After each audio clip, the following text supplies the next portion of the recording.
Porque o centro da Terra cresce mais de um lado do que do outro. O núcleo terrestre interno está bem abaixo de nós e, mesmo assim, ainda não sabemos muito a seu respeito. Para ser justo, existem mais de 5.000 quilômetros entre a superfície e o metal de ferro sólido no centro do planeta, e ele só foi descoberto em meados da década de 1930. Mas foi somente em 2021 que os cientistas perceberam algo esquisito: o núcleo interno cresce torto. Por que será? Já que é impossível escavar a Terra até chegar ao núcleo, os cientistas contam com uma série de técnicas e instrumentos sofisticados, como sismólogos e simulações computacionais. Com uma leitura das ondas sísmicas, pesquisadores criam modelos de sua dinâmica, que também podem incluir dados de físicos minerais que estudam o comportamento do ferro em altas pressões e temperaturas. A evolução do centro da Terra. Imagem. Dividido em duas partes principais, o núcleo externo, formado por níquel e ferro líquido quente, e o interno, com níquel e ferro sólido. O centro da Terra se movimenta e suas camadas interagem entre si, transferindo temperatura através da corrente de convecção. Esses movimentos criam o dínamo, que por sua vez gera o campo magnético terrestre, responsável por proteger o planeta dos ventos solares. A convecção dita que o calor tende sempre a subir, enquanto a matéria mais fria tende a descer. No caso do nosso planeta, os materiais rochosos no interior do manto, próximo ao núcleo líquido, está em temperaturas da ordem dos 4.800 graus Celsius, enquanto a média perto da superfície fica em cerca de 150 graus Celsius.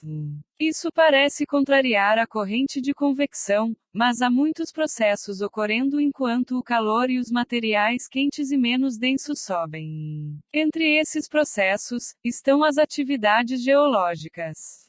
Durante sua formação, a Terra aprisionou, em seu interior, muito calor, e durante a evolução do planeta esse calor foi transferido para as camadas mais externas. A perda de calor no interior impulsiona o fluxo de ferro líquido do núcleo externo, mais ou menos como uma garrafa fechada com água morna se contrai ao esfriar na geladeira. Além disso, o resfriamento do núcleo ajuda em coisas como o movimento das placas tectônicas, que moldam a superfície de nosso planeta. Imagem. Esse é um processo que começou logo após a formação da Terra, há 4,5 bilhões de anos, mas o núcleo interno, sólido, surgiu em algum momento entre 500 milhões e 1.500 milhões de anos, como resultado do resfriamento. Assim, o núcleo interno começou a se cristalizar, e continua cristalizando cada vez mais. Estima-se que ele cresce cerca de 1 milímetro em raio a cada ano, o que equivale à solidificação de 8.000 toneladas de ferro fundido a cada segundo. Quando esse resfriamento fizer com que todo o núcleo líquido se cristalize, a Terra deixará de possuir um campo magnético e, consequentemente, ficará exposta aos ventos solares. Mas não se preocupe, isso só deve acontecer alguns bilhões de anos no futuro. O que ocorre atualmente, nesse exato instante, é uma solidificação torta, o lado oriental do núcleo interno, abaixo da região da Índia, cristaliza mais rápido que seu extremo oposto, localizado abaixo do Brasil. Por que o centro da Terra cresce torto? Pela lógica da gravidade, fenômeno pelo qual os planetas se formam a partir de uma nuvem densa de poeira cósmica, os objetos deveriam ser esféricos, porque a gravitação distribui uniformemente o crescimento. Assim, é de se supor que a solidificação do núcleo externo crie uma esfera sólida homogênea, mas os cientistas perceberam na década de 1990 que este não é o caso. De acordo com as leituras das ondas sísmicas que viajam por todo o planeta, as camadas recém-cristalizadas do núcleo líquido não são simétricas. As metades leste e oeste do núcleo interno mostraram diferentes variações de velocidade de onda sísmica, levando os cientistas a combinar essas observações com modelagem geodinâmica e estimativas de como as ligas de ferro se comportam em alta pressão. Imagem. Com isso, eles chegaram a um modelo que descreve um núcleo oriental que se solidifica mais rápido do que em seu lado ocidental. Isso significa que o planeta está retirando calor mais rápido de algumas partes do núcleo do que de outras. Felizmente, as forças da gravidade entram em ação novamente, com os fluxos de convecção, para equilibrar as coisas. Com isso, um lado cresce com uma diferença de 60%, mas o outro o persegue, de perto.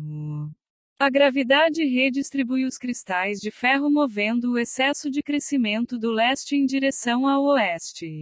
Em outras palavras, o crescimento desigual é corrigido pelas forças que empurram parte dos novos cristais no leste para a direção oposta. Contudo, esses cristais realocados se agrupam em estruturas reticuladas que se estendem ao longo do eixo norte-sul do núcleo interno. Essas estruturas deixam suas assinaturas nas ondas sísmicas, daí a detecção que revelou a anomalia aos cientistas. Ainda não há uma resposta conclusiva para o fenômeno, mas Daniel Frost, do Laboratório de Sismologia de Berkeley, cogita que pode ser devido às placas tectônicas da Terra. Quando elas se empurram, uma acaba por afundar abaixo da outra, e sua temperatura baixa acelera o resfriamento do manto naquela área do planeta. Este modelo foi apresentado por Frost e seus colegas Marine Lasblaise da Université de Nantes, França, e Brian Chandler e Romanovich, da UC Berkeley. O resultado prevê corretamente as observações dos pesquisadores sobre os tempos de viagem das ondas sísmicas, e é também o modelo mais simples dentre todos os que foram criados durante o estudo.